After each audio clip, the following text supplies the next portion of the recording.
journey through the stories that define the artists playing Bonnaroo. Who are they? What are they? What will you see? The what?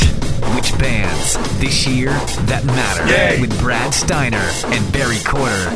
The What Podcast, a podcast for Bonnaroovians by Bonnaroovians. The beards are getting thicker, the hair is getting longer, the days are never ending. Quarantine show number, I feel like we're on number 5 or 6 by now. Barry Corder, Lord Taco, Brad Steiner, joined today by campmate. I don't know if I can really officially call him a campmate, although he has a legendary cartoon giant head on a stick. We've only seen him at camp twice in 10 years. Yeah, I met him at Camp Nutbutter. Right. He had a head, and I thought, okay, he's more legit than I am at that point. And then never saw him again. Never saw him again. Till last year. He showed up one day to make some scrambled eggs, and then we never saw him again.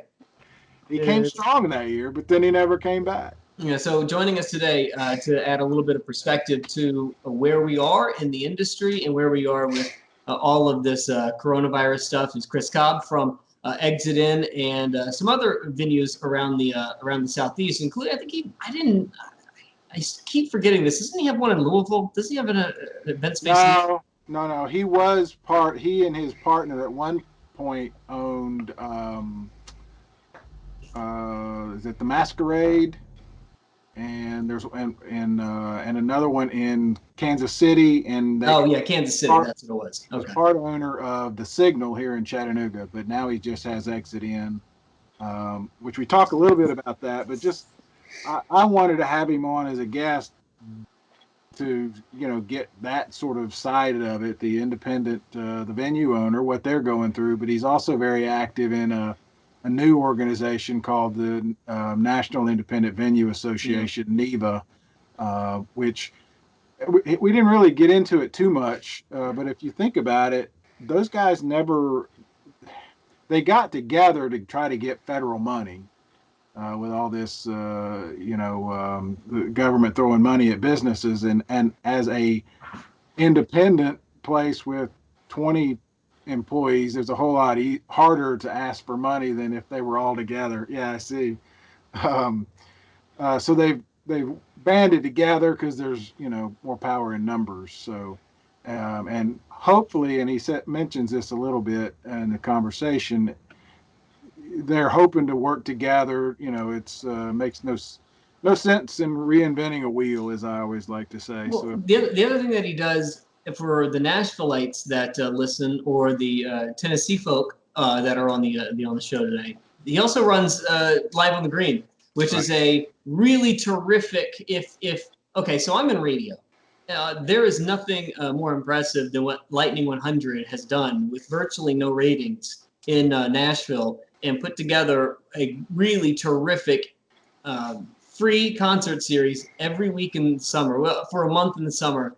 Over the last, 15, 20 years. And Chris has been the driving force behind all of that on the production and booking side, Lightning 100 being on the radio station side, basically organizing it from the top down, Lightning 100 being the official radio station for Bonnaroo. So whenever you're listening to Radio Bonnaroo, you're listening to a production from Lightning 100. Lightning 100, the radio station behind Live on the Green, produced by Chris Cobb. There we go. There's our 3-degree separation for the What Podcast today.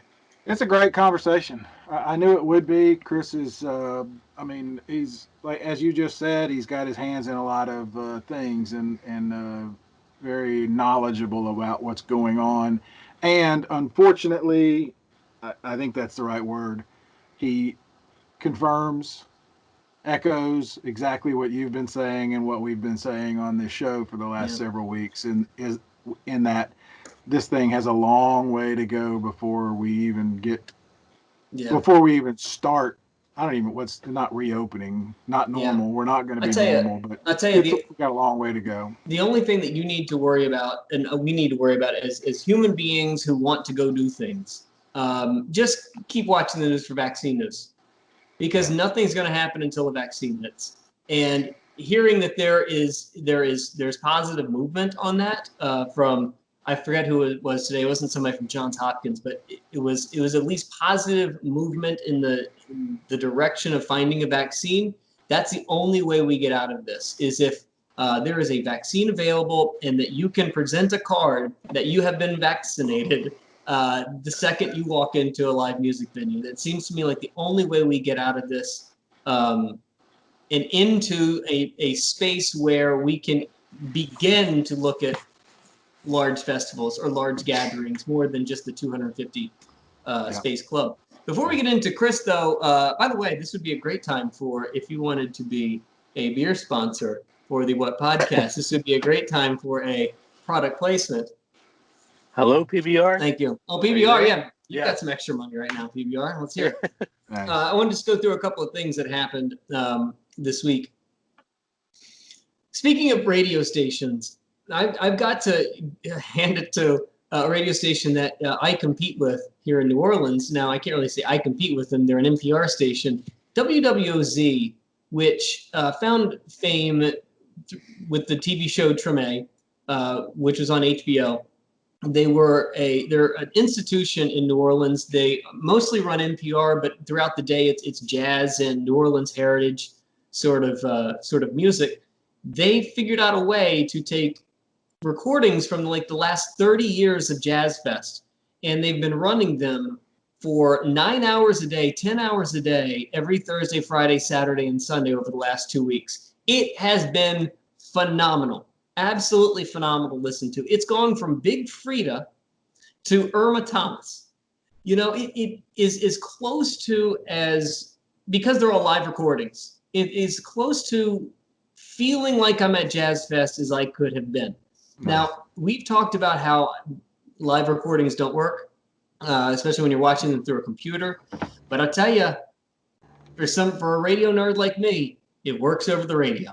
It works over the radio when we're all communally doing something. Now, we live 5 blocks from Jazz Fest, so I get to walk my neighborhood every day, and every single house is communally doing the same thing, which is listening to Jazz Fest in place and walking around with daiquiris and cocktails. It has been phenomenal. And if there is a way to make that happen, should there be no Bonnaroo or should there not be a festival, the guide will be WWOZ and Jazz Fest in place. Now, I don't know how you get that to work because I don't think it works on a screen for some reason. I've watched all these live performances, Barry. They don't work when I'm watching them, you know? They work when I'm standing, because concerts are standing things, and walking around and doing something and be able to talk to your friends. We've had people have been over at each other's houses. They've been hanging out in yards. It works over the radio. It doesn't work over a screen. And if something's going to happen as a communal thing like Bonnaroo or, you know, Shaky Knees, it's not going to be via a live stream on a TV or a computer. Well, you had it playing when we signed on, or Hillary did, and I mean, that makes sense. I hadn't thought of it that way. I mean, it helps that you're 5 blocks from, you know, so it has to have that sense of place. Has to be amazing. You're in New Orleans, where Jazz Fest is an institution, right?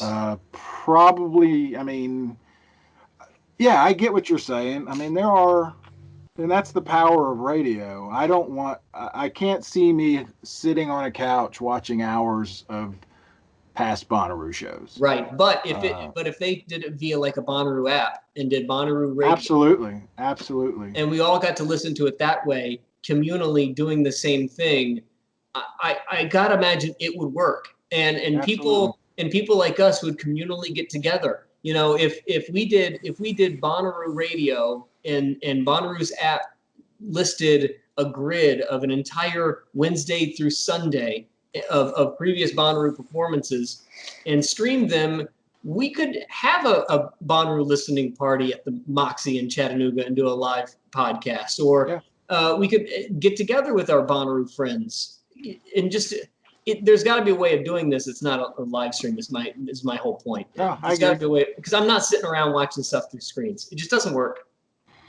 No, I agree. Yeah, I mean, just hearing that little bit was, I got it. It seems really cool. So the other thing that I noticed, because the big Jazz Fest food is they're delivering it. So the food at Jazz Fest is all done locally, and the local people, since they don't have Jazz Fest, they're delivering the Jazz Fest food while you Jazz Fest in place. And one of the foods that is being delivered, one of the classic Jazz Fest foods, is called Crawfish Bread. Oh my God! Let me tell you something about this. It is a loaf of bread, Barry, and inside of it is 2 different types of melted cheese and crawfish. It simultaneously gives you your fat and bread to soak up alcohol. It is the perfect festival food. It's perfect. Yeah. It's like pizza times 10. It sounds like that poutine we had up there. Yeah, but the poutine didn't have the bread on it, right? No, but it had fries. It had fries. I know, but too greasy, too oily. This was not as oily. I thought we were talking about hangover food. I'm talking about the perfect festival food. I found it, guys. I have found That's it. hangover food, isn't it? It's crawfish pie. It's crawfish pie. It sounds delicious. Yeah, it's pretty good. And then the final 2 other things. Speaking of crawfish, one of our people that we see every year in guest camping, and he's also out in the pods. Apparently last year he's in pod 9, was Crawfish King. So Superfly buys this guy, doesn't buy. They hired this guy to come in and do food for pods and for the guest services thing. And he does a crawfish boil every Thursday at guest camping. It's a Wednesday. It might be Thursday in guest camping. And then he does it in all the other pods around the weekend. And I ran into him just completely by random at this random gas station in Gentilly. And I'm like, oh my God, it's a Bonnaroo guy. And so we get to spend some time talking Bonnaroo, and I think that he wants to join us on the podcast very soon. Awesome. Crawfish King. Love it. Yeah. And then one final thing. Superfly for people was a co-founder of Bonnaroo, and they're in New Orleans. They were originally, so just to. And they're not part of Bonnaroo anymore. And they're not in New Orleans anymore. And the final thing is Barry was on a podcast this past week. I've got some questions for you, Barry. Okay, go ahead. All right, so tell me the podcast that you found yourself on this past week. I was on with the Ruham guys, or Ruham guy. Yeah, Taco was on there the day before, and then I did it Friday for a little while. Yeah, I was on Thursday, and he was basically doing one day every day this week, work week, talking about a different year of Bonnaroo from like 2015, 2016. So I came on 2018, and then Barry came on Friday to talk about 2019 last year. Well, it's nice of them to include everybody at the What Podcast. It's nice of them. But I just must have missed that invite. They went with they aimed high. But We can get you on. We know someone. Good. Here's the thing that I tuned in. I think that you'd be very surprised. I was. Were you surprised? Why? Yeah. Just was surprised. Okay. I was surprised. Yeah. What do you guys think? Because it wasn't about you. Oh, okay. So you didn't tune in for me. I didn't know what was happening. Had I not talked to Barry 5 minutes before it happened, I would not have turned it on. So I watched Barry for a second. First off, of course, he was late because the old man couldn't figure out how to work technology, which I found to be hysterical. But secondly, Barry, I'm glad the set looks better today, but you look like you were in a halfway house yesterday. You had ceiling tiles falling. You had ductwork exposed. What in the world was happening at that house? I know, and I was so embarrassed by that. It's going to get fixed this week. For those who don't know, I remodeled my kitchen several years ago, and I had to tear the ceiling out in this office to get to plumbing and electrical, and I haven't replaced the ceiling. And I normally do this with my computer camera, and yesterday was Instagram, which I hadn't planned on, which meant I had to use my phone, which meant I stood here and was pointing up at that horrible ceiling. So it looked like you had. I know. It looked like you needed to take a bathroom break while you were rescuing your kid from a junkie's house. Wow, that's descriptive. Yeah. It did not look like a residential building. It looked like something that was about to catch on fire. It's fair. I'm not going to disagree with you. I'm ashamed, and it's going to get fixed. I've actually made some improvements in here today for that very reason. Well, it looks great today. Today it's a step in the right direction. Well, lesson learned. And I was late, not because I couldn't figure out the technology, though that caused me to be 20 seconds late. I was late because I had an unbelievable interview for the paper about something that we'll get into sometime later. But Okay. It's a pretty cool sting. Do you want me to go through these Patreons? Oh, yeah, we've got a lot of Patreons to go through. Sure, let's go through them all. And the Mike Tyson group, Aaron Carlson, Bill, and David Grimes. Thanks to these guys, by the way. Frank Swanson, Lisa Condor, Phil Hanley, Timothy Proctor, Chloe Hannon. Excuse me. I bet I say that wrong every week. Chloe Hannon, Dan Sweeney, Dustin Garrick, Haley, Mary T, Melody and Jesse Feldman, Mitchell Stafford, Musical Antlers, Parker Reed, Skylar Torrey, Chelsea Davis, Evan Brown, Gordon Silver, Jason Hazelbaker, Joshua Herndon, Lauren Edholm, Linda Doles, Lucy Young, Nick Yeatman, Ross McNamara, Ryan Mathewson, Sean McCarthy, Tyrone Baskett, William Richards, Clay Wilhoit, Andrew McBride, Catherine Riccio, David Solano, Jacob Marty, Justin Nigro, Meredith Rittman, Brooke Tussey, Daniel and Charla Horton, David Henson, Ella, Bill Nye, and Sean McCain. I could have sworn we said the word some Patreons, not all. We don't have any more time, do we? I guess not. No, we got to talk to Chris. This is a really, really fun conversation. It's a little lengthy, so come back to it if you need to. But we appreciate you listening to The What Podcast. Chris Cobb from Exit In and Live on the Green on The What Podcast. All right, Chris and Brad, I wanted to ask, you guys remember, I don't remember the year, probably 10, 11, sitting around Camp Nutbutter and Denson saying, in about 10 years, there's going to be this pandemic and we're all going to be sheltering at home and trying to figure out how to make a living. Yeah. And I pulled Denson because he'd be the only one who would know what a freaking pandemic is. You remember when that happened? No. Because I can't imagine Denson having any sort of forethought that anything had happened, much less 15 minutes in 10 years. But it is a very strange thing. And seeing Chris via Skype and video is more than actually seeing him at Bonnaroo, which is too bad. Let's set the stage for everybody. So Chris Cobb, thanks for joining us. Chris owns Exit In Nashville and Live on the Green, correct? Well, I don't own Live on the Green, but I've been there since the beginning. Been working, okay. And you are this guy. Yeah, there I am. It's his head right over the I see the shoulder there. There's our head. There's his head on the Camp Nutbutter row of heads. So yeah.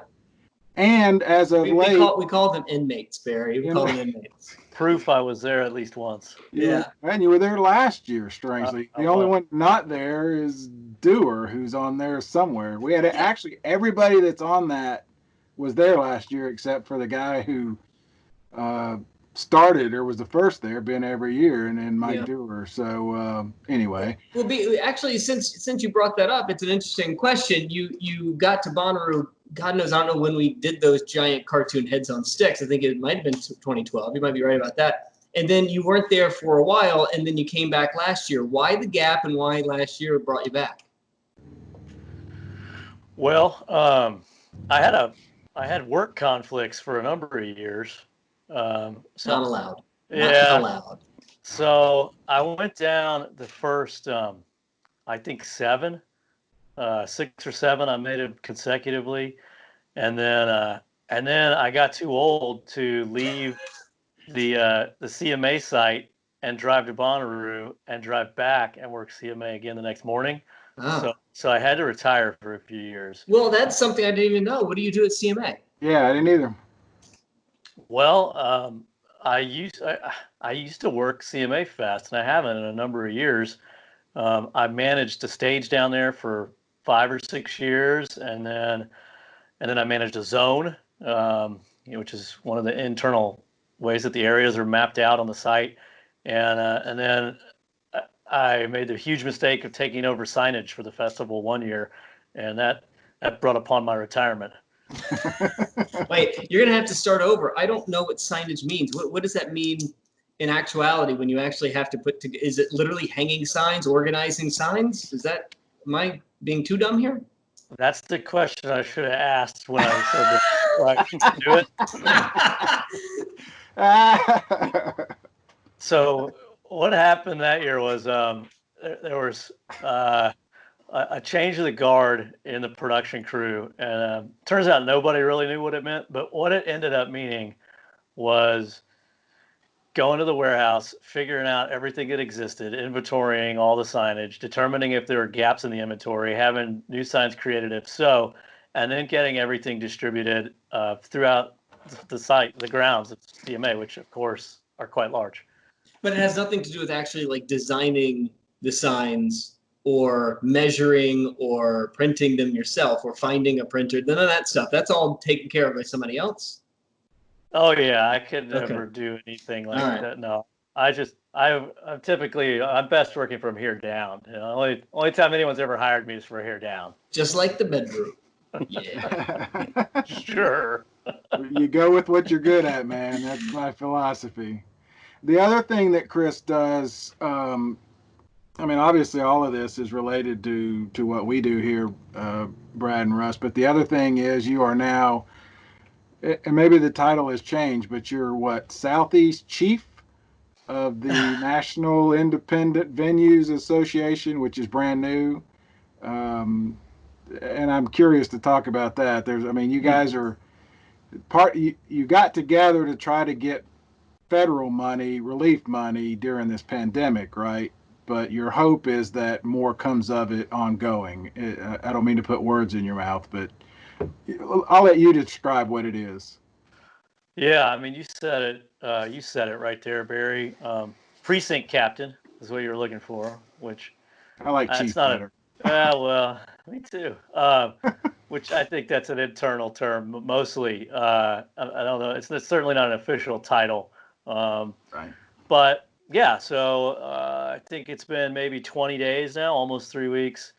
I got a text from Dana Frank, who owns First Ave up in Minneapolis, and she said, "Hey, are you getting on these town hall meetings that Independent Venue Week has been doing?" And I said, "No, I haven't had time." And she said, "You need to get on there, and also, hey, you need to." She said, "Here, we need to chat." And so a call with her and Gary Witt out of Minneapolis, who owns the Pabst Theater Group up there, and Audrey in DC, communications director for all the IMP venues for Anthem and 930 and Merriweather Post, and ended up spending a bunch of time over the course of about 2 days on calls. And I think that's when Zoom blew out my speakers on my laptop, actually. Just talking about the issues and with those three and trying to figure out how to navigate them.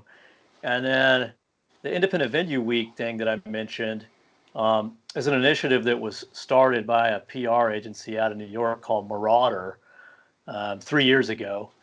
And Exit participated last year and was going to participate again this year. But long story short, it's just a celebration of independent venues across the country.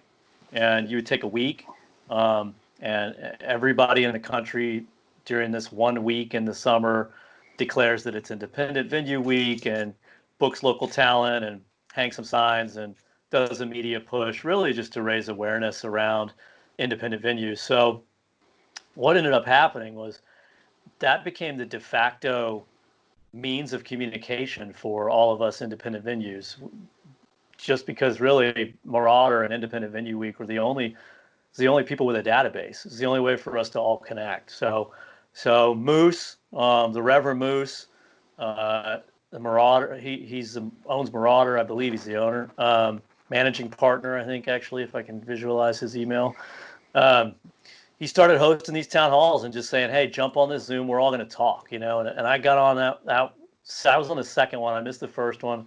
there's like over 100 people, independent operators across the country, just talking, just having conversation, like what's going on in Seattle, what's going on in Oklahoma, what are you guys, how are you guys handling it, and all that, and out of that, and out of Dana saying we've got to organize, as a group. The National Independent Venue Association was born about, I think, 20 days ago today. Wow. And we're 1,300 members when I looked on Friday. Wow. When you and I talked, it was what, 400 maybe? Yeah, 375, something like that? Yeah, it was been at about 125 a day every day for over a week. But, Go ahead, for Brad. I'm sorry. For those that don't follow this as closely as we do, there is a difference between an independent venue and a venue. Whereas, give me the number as to how many venues around the country, maybe not an exact number, but how many venues around the country owned by and ran by AEG and Live Nation versus how many are ran by independents like you and the members in your group? Well, I don't know, but I could tell you that the big two, AEG and Live Nation, have somewhere between 80% and 90% of the global market share. I can't give you numbers of exact rooms. Nobody really can, which is one of the challenges. What's that in America? What's that in our country? Oh, I think it's about the same. Oh, okay. It's upward of 80, over 80, I believe. So yeah, it's that's a big number, right? For any business. But so yeah, I hope, Barry, that most of us get through this thing. Some of the polling and data collection that NIVA has been doing among members and in all these different marketplaces, cities and towns across the country, is saying that, without additional assistance, somewhere around 90% of independent venues are staring at extinction, aren't going to make it to the other side of this crisis. So yes, while the long-term hope, is, and it's not even a hope. I mean, that part will happen. The long-term, now there's an organization, and that is great. The problem is that so there is light at the end, right? But the tunnel is so long, and without something happening, a lot of people are not going to get out of it. So yeah, we're all over the feds for money for independent music venues. That is the goal right now. And just to be very clear, Brad, you hit on it, but for people out there, because I asked the exact same question, what defines an independent venue? And it basically is someone who is not either owned or booked by essentially one of those big two, right, Chris? Yeah, controlled. Yeah, owned by, or exclusively booked by, which is really how they control venues that they don't own. Mm-hmm. And it doesn't mean an independent like yourself can own more than one. I just make those distinctions because I had the same questions. Absolutely. Again, some guys can own 4, 5, 6 or whatever. Yeah, which is part of the problem with the first round of the CARES and the PPP funds. The restaurants were able to get in there early and get it changed so that the number of employees per location exemption that restaurants got, music venues did not receive. So if you are a small group, a venue group like the Pabst Theater Group in Minneapolis or the 930 Club Group in Washington, D.C., you were not eligible for PPP funding if your entire company had more than 500 employees. Not 500 per venue. Right. IMP is 5 venues. So they definitely have more than 500 employees and therefore not eligible for funding. Yeah. Whereas restaurant groups were able to get that changed for themselves. So that's one of the changes we're asking for music venues as well. And let me add too, Brad, I know you got a question, but I was talking to a guy here, and I didn't quite understand myself why it seemed like venues and bars and live music in particular was sort of at the top of the the shutdown list. And it's because they don't want people lingering is what I was told. So because we have too much fun.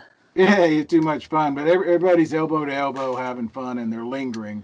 Exactly. Whereas theoretically a restaurant or now like farmers markets and whatnot, you get in, you get your stuff, and you get out. So I just want to throw that into for people like me who are wondering why is live music being picked on, and that's the idea.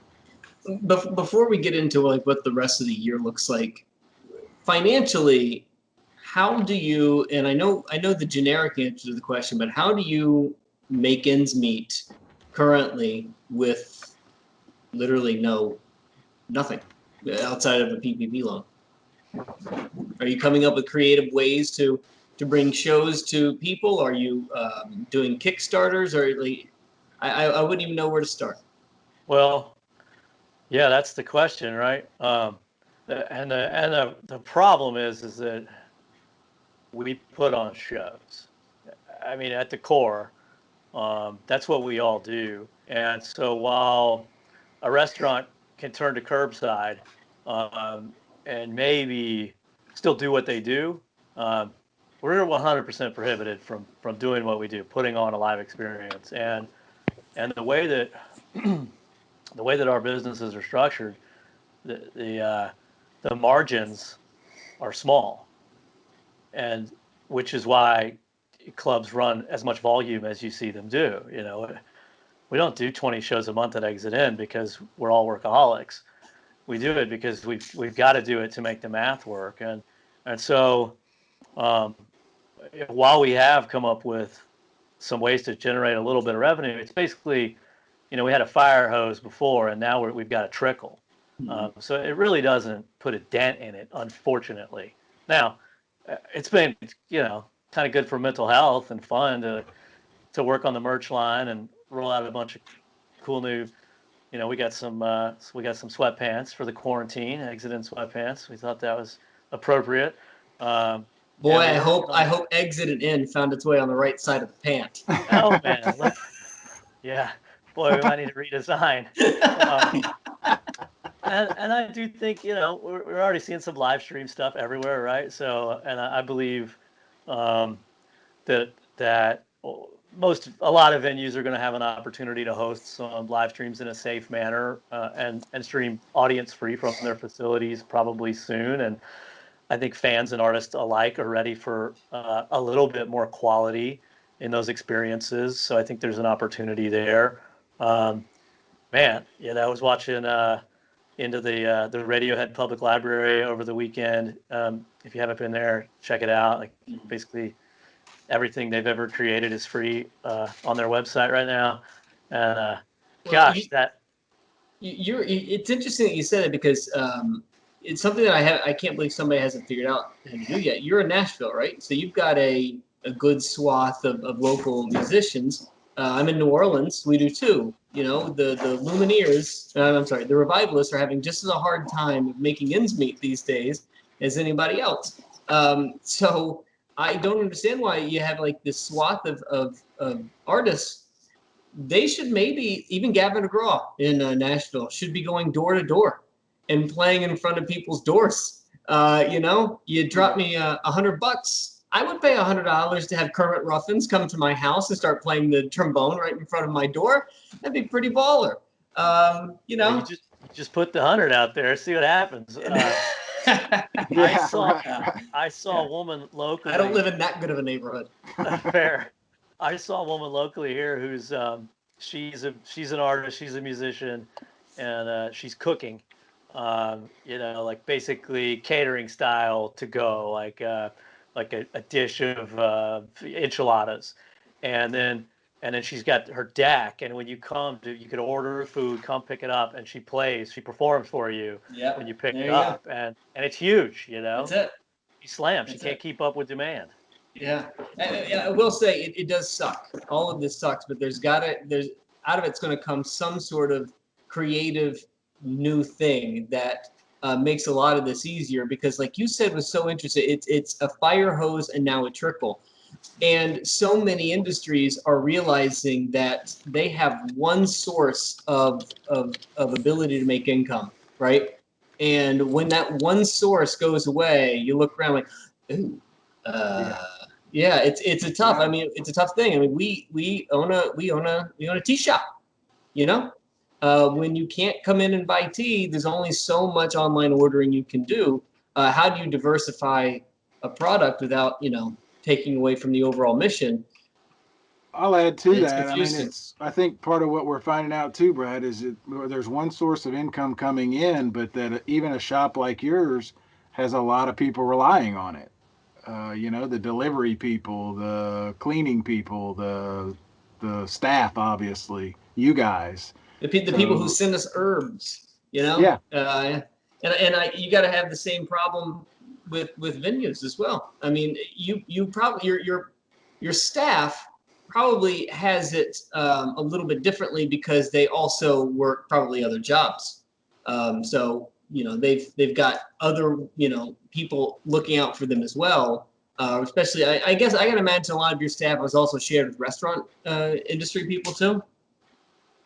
Man, they're all on unemployment and Yeah. and collecting really good money, which is a whole other problem. And I'd like to talk about that, and I'd like to talk about herbs. Oh, Chris, we could talk about the PPP problems all day because having a staff that is making more money on unemployment than they were at the actual tea shop is the biggest loophole that nobody saw coming with all of this, and nobody seems to care. Yeah, I hope you're wrong. I mean, I hope DC is gonna figure out how to tweak some of these rules. I was funded last week. So is everybody okay? My cat just had a heart attack. What do you mean by funded? What does that mean? I got a PPP loan. Oh, okay, yeah. And I felt extremely fortunate. It was it was a good day. Oh, there's Barry's head. I just saw it. It's big. Yeah. No, that's Sean. That's Sean's giant round mound. Oh, is it? Yeah. This is news to you? Yeah, Barry's got a huge head. So man, I got funded, and I was like, sweet, this is amazing news. And then I spent all week trying to figure out how to get that money to the handful of salaried employees that I had kept on over the course of the last 6 weeks. And come Friday afternoon, I just finally accepted the fact that they're better off on unemployment because the rules are such a hot mess. But the second that they're on unemployment, that means they are just not employed, which then screws you over because you've got to pay 75% of that loan to employees, which means you have to hire somebody to give that money to. So who's getting hired? And who do you want to hire over the people that you have counted on for however long you've counted on them? And when they want to come back, you got who you firing now? Who's replacing who? It's a good luck. Herein lies the first layer of issues with this mess, as you mentioned, and even if I wanted to hire somebody, they're going to be really hard to find because again. Everybody in the hospitality industry is sitting around picking up $875 a week right now, which was more than they were making on salary with me. And specifically to get into the details, I've got folks on a small salary who then bartend as well. And those are the people that it really was a head scratcher all week trying to sort through. Like, they make 70% of their annual money through tips. And there was some speculation that I could go back and average their tips and then pay that tip average out as a bonus over 8 weeks, which is the timeline that's given to us by the PPP. And I spent all week doing the math and trying to figure it out and wrap my head around it, talking to my accountant who is so sick of hearing from me and my banker and other accountants and other bankers and other business owners. And ultimately, nobody could figure out what you were getting at was the forgiveness aspect of the PPP loan. Nobody has the answers of whether or not, if I do that, that money will then be forgiven by the bank and by the federal government. And so if it's not forgiven, all I'm doing is saddling my business with debt when it is closed and we don't know when it's going to reopen. So it's a really bummer of a decision to wax and wane on all week long. But ultimately, I was frustrated because all the information that I need to make the right decision isn't available. Mm-hmm. And that's what really tore me up about it. And not only that, every time that you called somebody, they probably had a different answer. than Yeah. the time they talked to you before. And we're talking like this is the problem that's happening now. I'm sure that you have horror stories of just trying to apply for the loan to begin with, because our situation was the most convoluted. It made no sense. Everybody we talked to had a different answer. Then they didn't have an answer, and then all of a sudden you hear on the news, out of money, and then you're like, wait, we haven't heard anything back. So you wait. There's this buffer of a week that we had to figure out whether or not there was even something coming. It was such a messy process, and even now it's even messier, but in a totally different way. Let me throw in, because as somebody who's been writing about this since the beginning, it feels like this week we made a, I'm not going to say over the curve, but something different happened. We started opening things like restaurants, and what we found is, like in your case, Chris, even if you could, you have to be at half capacity, right? So now you got to figure out the math. How do you make, I mean, as you said earlier, the margins were already tight and low. So now you've got to figure out how to make enough money to survive with half capacity and bring your employees back, if that's even possible, right? Could you run half capacity right now if you wanted to in Tennessee? Not at Exit In. No live music. No, we still can't do it. Okay. I do have a spot next door to Exit In, Hurry Back, that we could run. Well, we can't because I'm in Nashville. I'm in Davidson, so we're still under the mayor's orders. If I was a county over, I could. And we've been doing a little bit of. We've been trying to do some delivery and curbside. We've been doing it. It just hasn't been very successful. Yeah. Plus, I had my wife is the innkeeper here, Chris, at a place, and my sister called to ask if her two college-age kids could maybe get a job. Hadn't even thought of that. I mean, I want to talk to you about this, but it just, imagine kids coming home for summer, looking for summer work when you've got, your regular people not working. So it's so many layers to this thing, but yeah, it's not a simple matter of just opening the front door, is it? That we've been saying that from the beginning, and that's my point about we've gotten to this point now where we're starting to talk about reopening, and the realities are hitting people smack in the face. Yeah, I don't know, Barry. Tennessee had its highest day case count on Friday. Now I think 800 of those came out of a prison. So that certainly skews the numbers in a big way. But I wake up every morning and go to that New York Times page with the state and county data for every state and county around the country, and I look at Nashville and I look at the state of Tennessee, and that line it's just going up. Yeah. Well, and if you were to, let's just like shits and giggles, if you were to open right now, do you have any confidence that you would even get people into your room? Man, no, absolutely not. Look, no. Yeah, we skipped right past like buying thermometers, and putting in touchless everything, and spending $10,000 on all that crap, and finding security who, let's just set the PPP aside and say that people want to work. Like, okay, but now your job is taking people's temperatures. Like, which, by the way, I have never wanted more than a giant bouncer to start putting thermometers in my body. Boy, oh boy, when we decided to make the bouncers the head medical staff of event venues is. Are we going? Okay. Are we going back to the exit in sweatpants here or not? Yeah, my gosh, I get dinner and a show.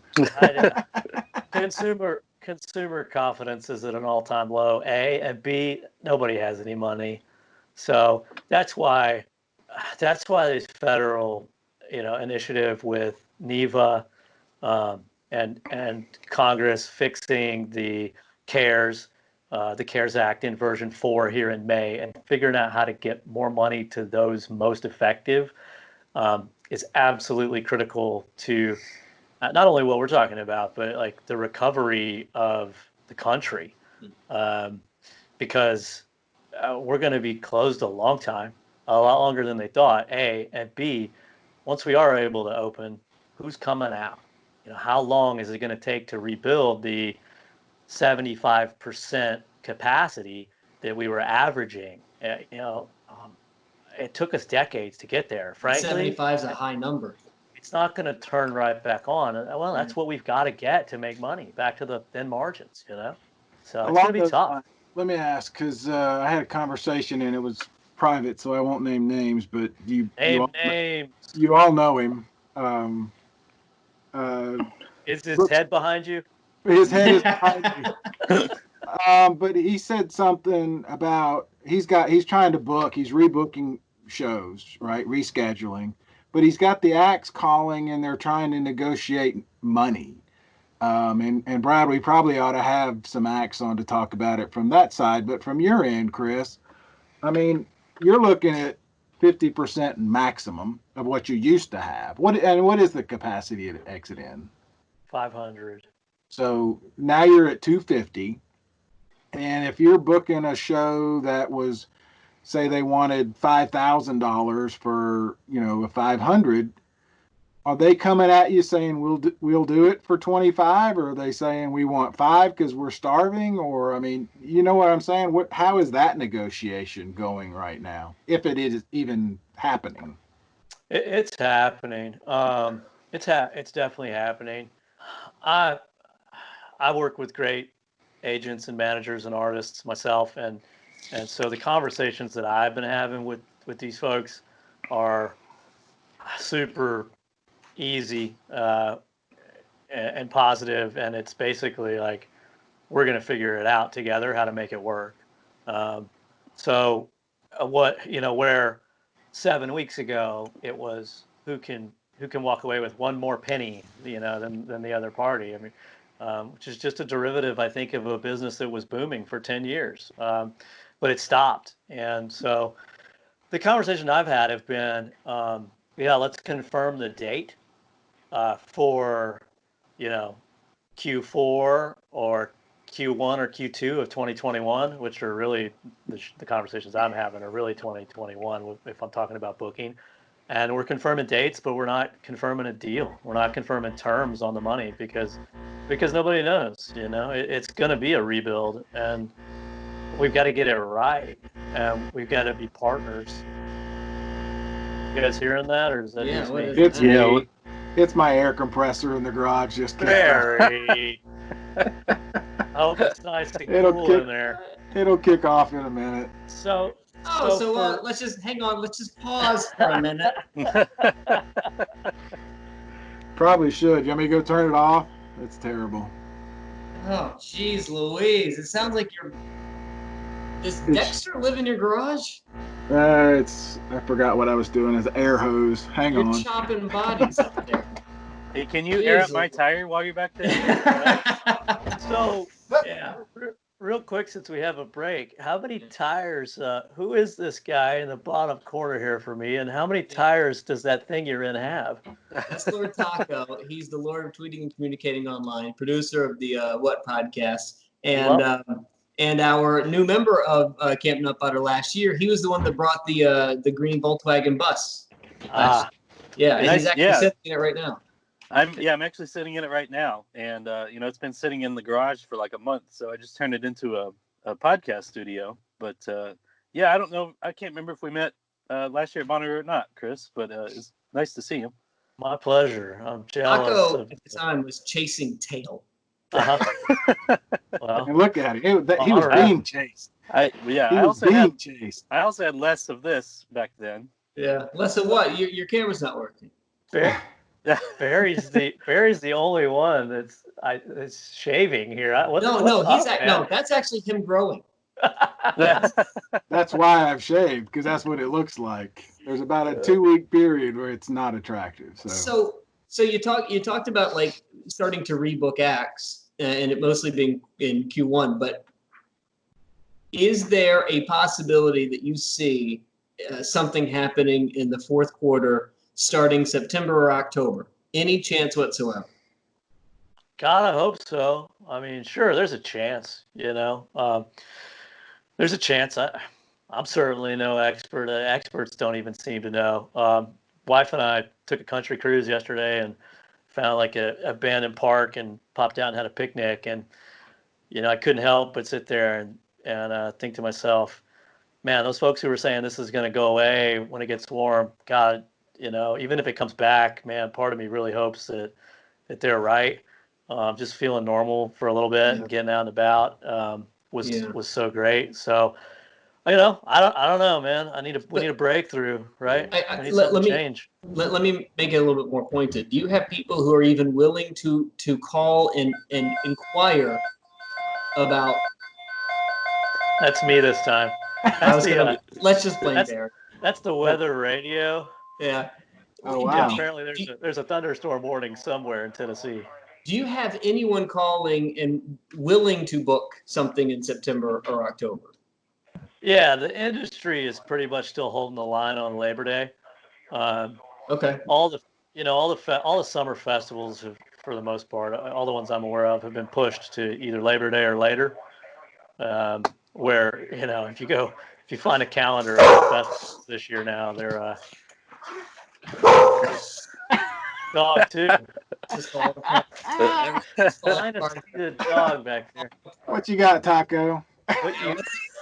Apparently, I'm the only one with nothing, no background noise. I swear to God, if a PBR explodes in his truck, don't say we that. know it's all over. I tried to get one as quietly as I could. Love it. I'm sorry. There's a chance. There's a chance where the festivals are holding on to Labor Day and later. All the October stuff that was scheduled, all the things that got moved into October, a lot of those are still a go today. Hopefully. So the industry is trying to have. That really surprises me because there has not been a conversation I've had with anyone that tells me anything before November 1st. Yeah. And I can't. And what I've been trying to stress on this conversation with Barry over the last few weeks is I can't imagine a world where we get to September or September 10th and there's a festival or a series of festivals happening in a few weeks. And September 10th hits, and all of a sudden there's 110 cases in the country, or 150 cases, and then all of a sudden guys like you are caught in this thing like, oh my God, what do we do? Because we've seen how this is played out before. 100 turns into 1,000, 1,000 turns into 10,000. What do we do now when we're looking at 2 weeks from now? We have a festival happening, or in 10 days we have the biggest show of our year, essentially. I don't know. I don't know what happened. No, don't get me wrong. I don't think it's happening, and a lot of it has to do with revenue projections. For the big monster companies, once that stuff's officially gone, they have to take it off their books, and that's not going to be good for stock value. So a lot of it is just that game. But Barry, we talked about this.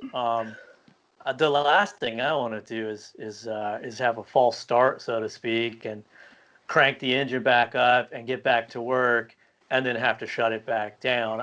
As much as the current situation is really bad for independent operators, small business owners, local restaurants, tea shops, everybody else.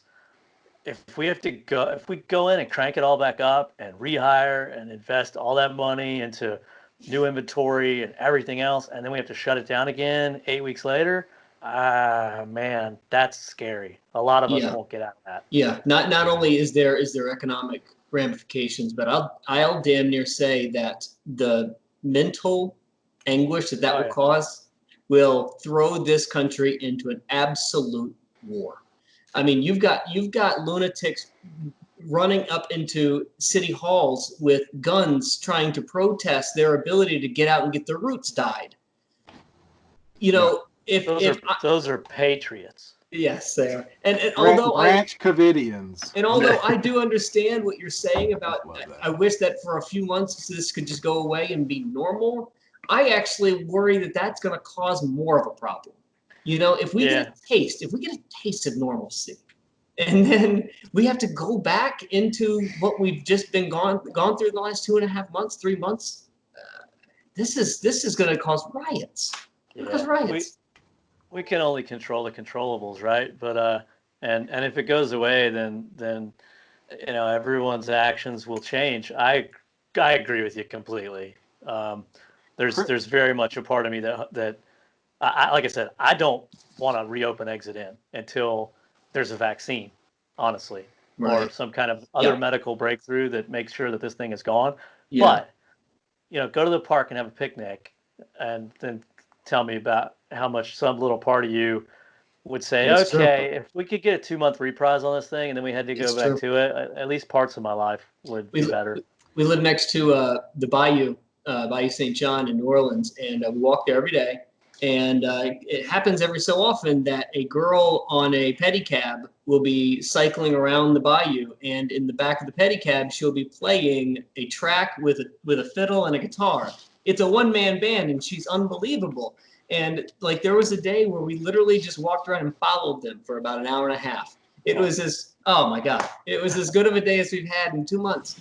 But yeah, that sense of normalcy, it's Chris, one of the things I'm curious about and trying to envision is, and nobody knows the answers to a lot of these things, but how do you see it reopening? I mean, we've talked about this because it's what we focus on is festivals and what a big moneymaker they are, and that the industry sort of is. And I think, Brad, you said the industry right now would like to see the artists available to do the festivals, right? Because they're such big moneymakers. But do you see it going that way, Chris, or do you see the small guy, the independents like you, having a few shows, testing the waters?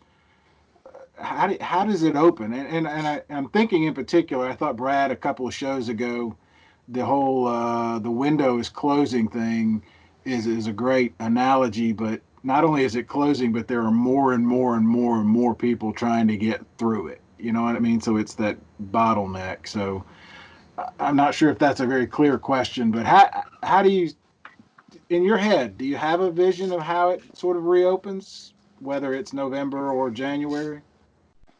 Yeah, I agree with Brad. I think most of the year is going to get scrapped ultimately. And I'm not sure how that happens, but I think I don't know what steps lead us to scrapping the rest of the year, but I think that's what ultimately happens. And the first ones to get back would be the small guys, because as regulations are developed for how to do it, which is one of the things that NIVA has asked the federal government to be a part of, to actually lead the conversation of national guidelines for reopening. And Barry, I can't remember, we might have talked about that a little bit. Because of the way touring works, we can't have different rules in different states and different cities.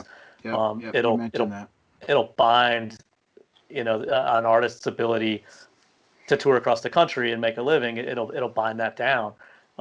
So we've got to have some standardization as much as we can.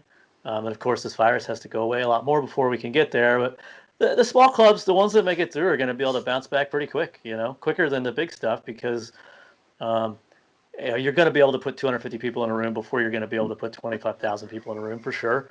And our content pipeline is a lot more easily accessible. So Exit In, we've got a ton of amazing artists here in Nashville, local artists who could jump in and play the club. It's impossible to rebook the arena that quickly. I talked to a artist that is one of these mid-tier. If you were thinking about festival posters, they're like a mid-tier festival poster artist. And they said that where they're scared is for bands on their level, because every single artist is going to try and have a show next year. Yeah. They have to. They've got to make up some revenue. And you've got let's say you've got Chris Cobb and Exit In, and you can put St. Paul and the Broken Bones and Exit In because they need to fill a date. And then tomorrow night you've got the Revivalists, and the next night you got this, and the next night you got that. At some point, the public runs out of money. So there's, like Barry was saying, so many artists are going to try and flood the market, but can the market sustain literally everyone going on tour next year?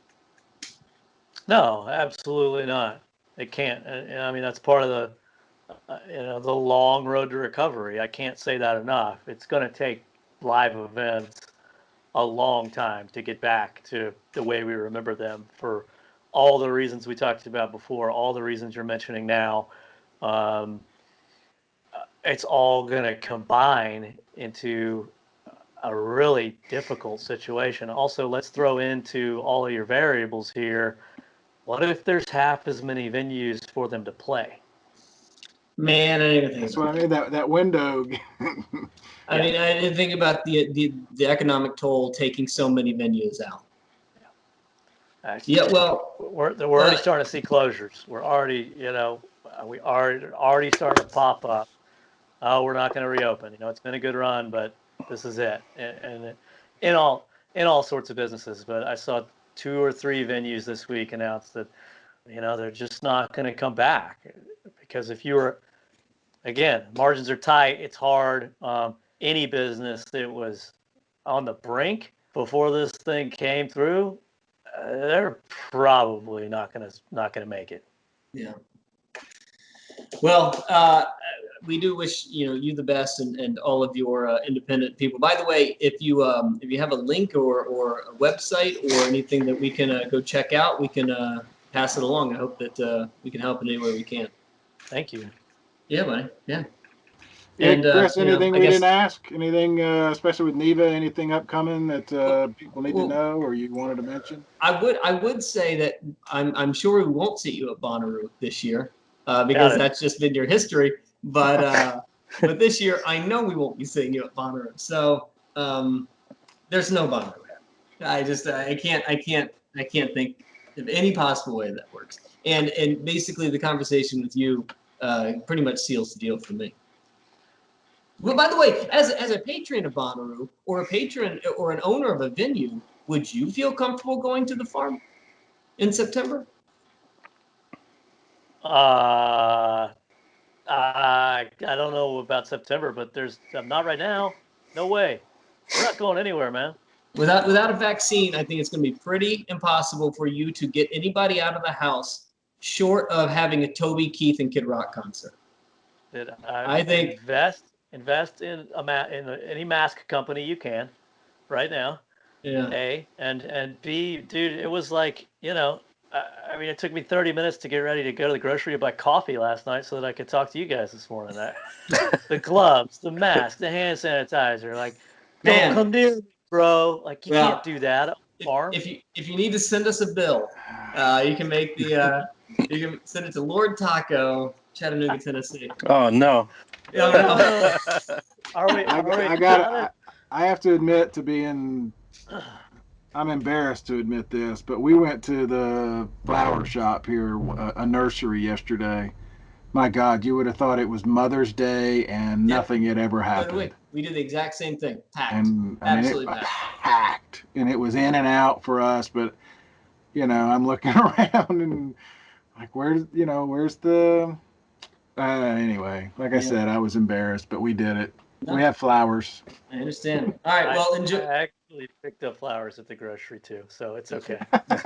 well, enjoy your Palace of Solitude, and we'll talk to you very soon, Chris. Thanks for joining us. Thanks so much, man. It's my pleasure. I've got written down tea. We didn't get to talk about tea, which I like to talk about. I've got written down drive-in concerts. We didn't get to that. Wait, okay, so. I'll talk to you about driving concerts. It's the stupidest shit I've ever seen in my life. That's the dumbest rave in my car. It sounds like which, by the way, has anyone ever been to a rave? Do you know what they do to their bodies at a rave? You want a group of people leaving that venue in their Toyota Tercel, hopped up on whatever acid they've done? That's out of your mind. That is the dumbest thing I have ever seen in my life. That's all I got. There it is. How do you really feel? When you said you wanted to talk about it, obviously what you meant was you wanted to hear me talk about it. Yeah, you wondered what Brad thought. Yeah, I do. You were talking. You wanted to talk about herbs. Well, you.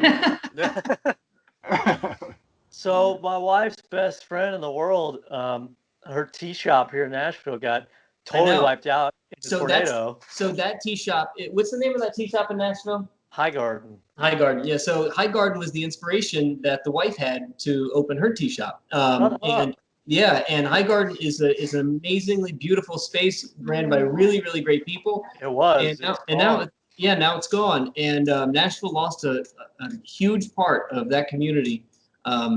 East Nashville, a load of stuff in East Nashville that really, really was part of that heartbeat was just erased in the tornadoes.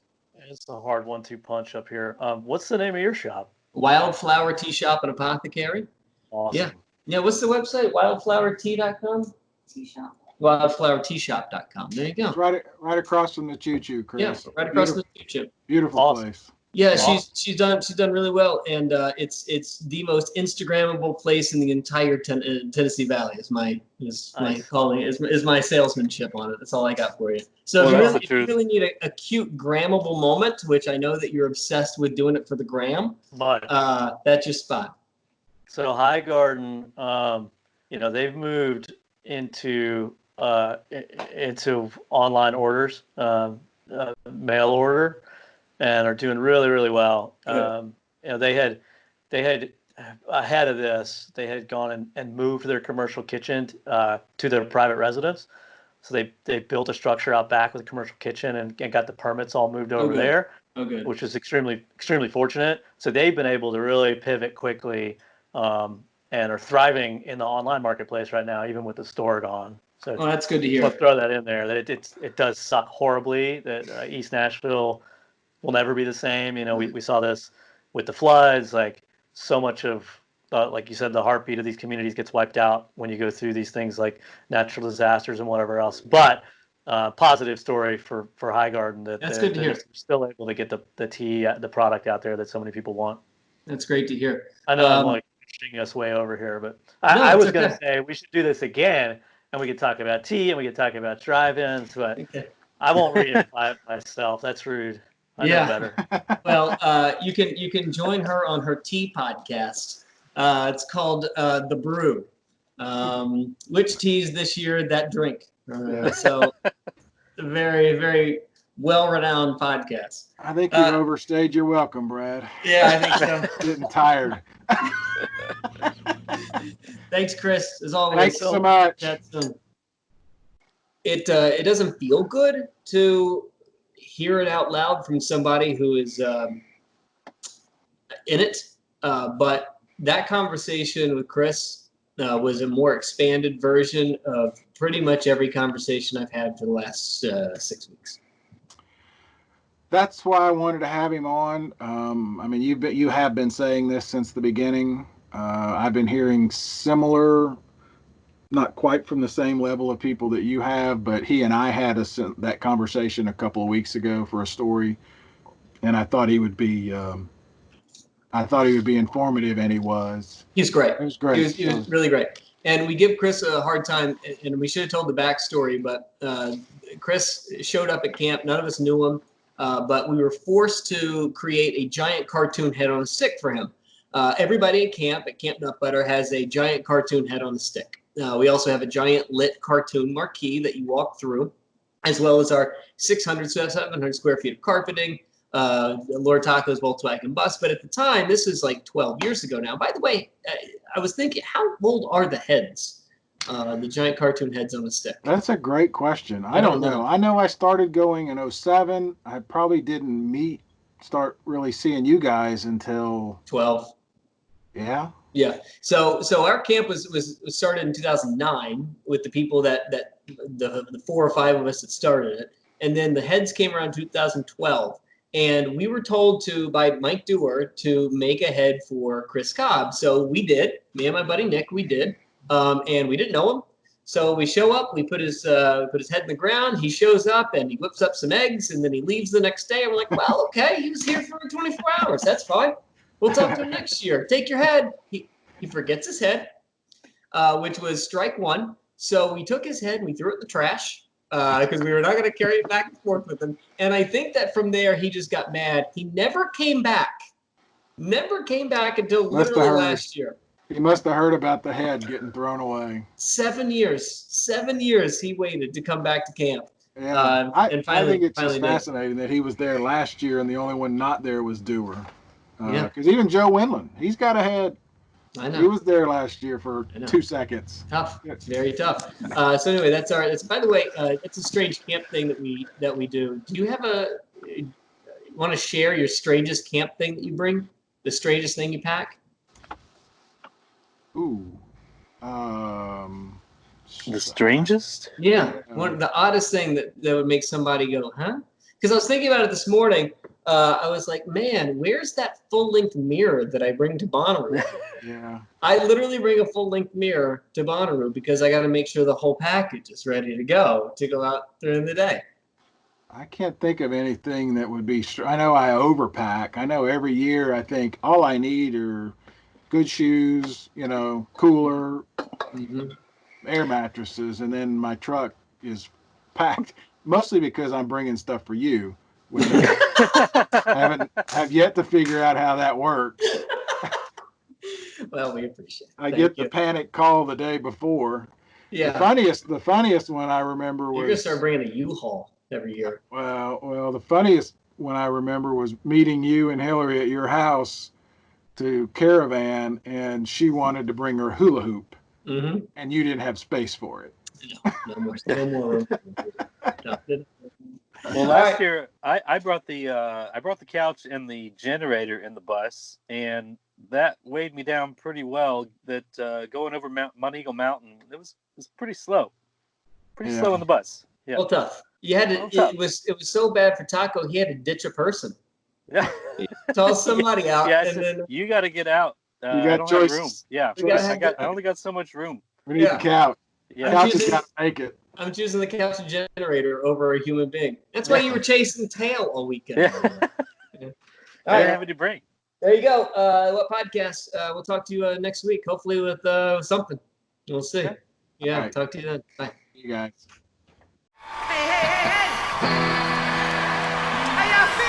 Journey through the stories that define the artists playing Bonnaroo. Who are they? What are they? What will you see? The what? Which bands? This year, that matter. With Brad Steiner and Barry Corder.